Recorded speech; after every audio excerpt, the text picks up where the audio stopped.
Bonjour à vous et bienvenue ici en plein cœur de Chamonix, devant ce lieu mythique qui vous rappellera sans doute les départs de grandes courses UTMB et marathon du Mont Blanc.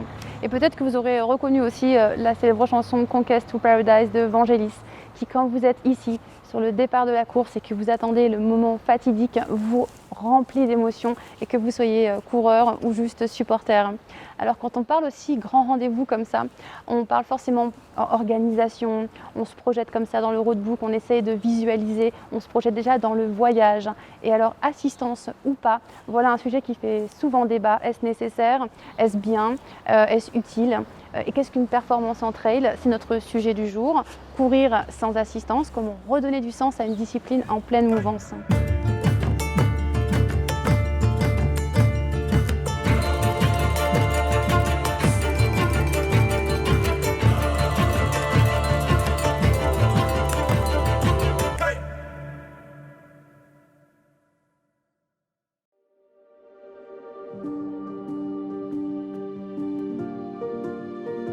Alors le trail est une discipline qui a beaucoup évolué depuis ses débuts où la pratique était beaucoup plus intuitive, beaucoup plus authentique, à quelque chose aujourd'hui qui est devenu un peu plus, on va dire, un peu plus tendance normée et un peu plus lissée certaines fois.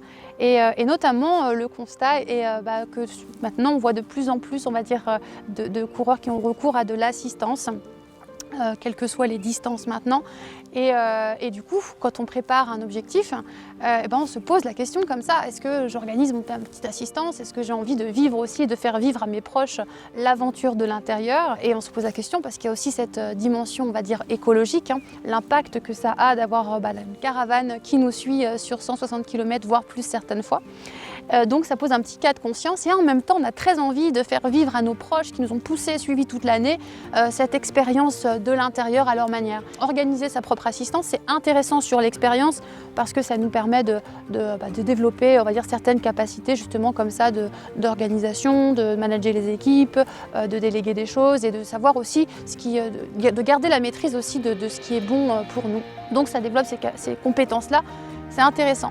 Et attention par contre à garder quand même ce recul et cet espace, on va dire, de savoir-faire pour rester autonome ensuite. Mais ce que je voulais vous poser comme question, vous, c'est la vision que vous avez de la performance en trail. Parce que cette discipline associe des autres disciplines de la course à pied, marathon et puis la piste notamment, d'être réalisée en extérieur avec des conditions de terrain et des conditions climatiques qui peuvent être très variables d'une course à l'autre, qui nécessitent des compétences particulières et notamment une grande capacité d'adaptation, beaucoup de technicité, beaucoup de technique bien sûr, une grande capacité aussi d'anticipation, de présence et surtout la clé de lucidité, sa capacité à rester bien lucide du début à la fin pour savoir quel bon geste il faut faire, quelle bonne réaction, quand manger, que manger, quand s'arrêter, le temps de pause, etc. Tout ça, c'est vraiment des petits détails qui font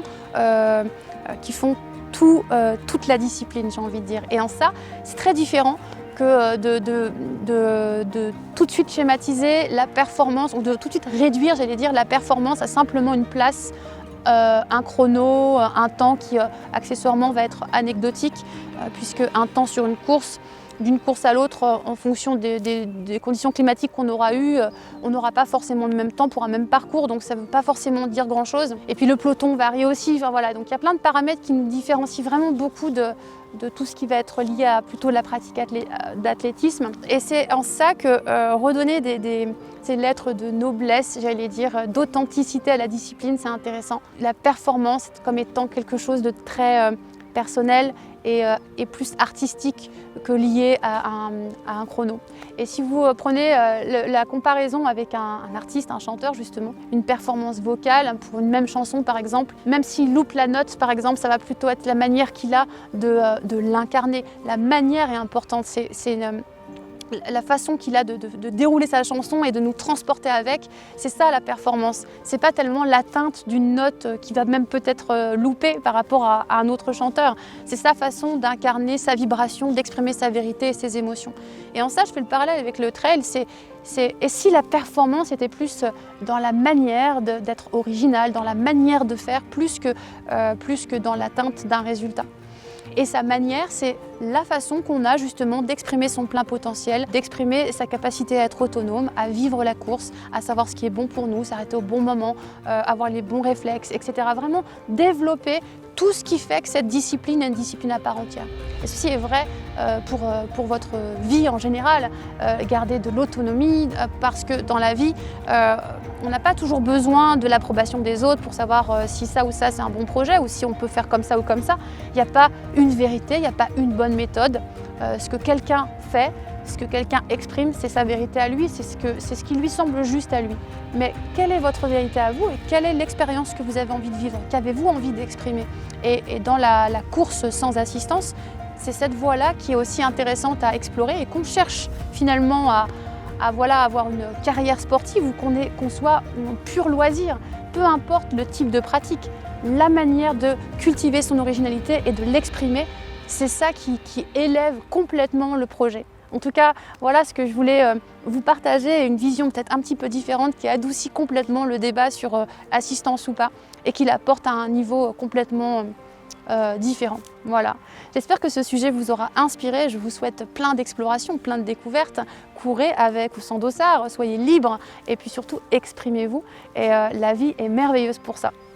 Si vous êtes désireux et curieux de découvrir d'autres aventures dans les pays du Mont Blanc, n'hésitez pas à vous rendre sur le blog de l'ATMB, aller à la rencontre de personnes aussi passionnées et passionnantes, écouter leurs podcasts, patrimoine et culture, chaque semaine un sujet différent.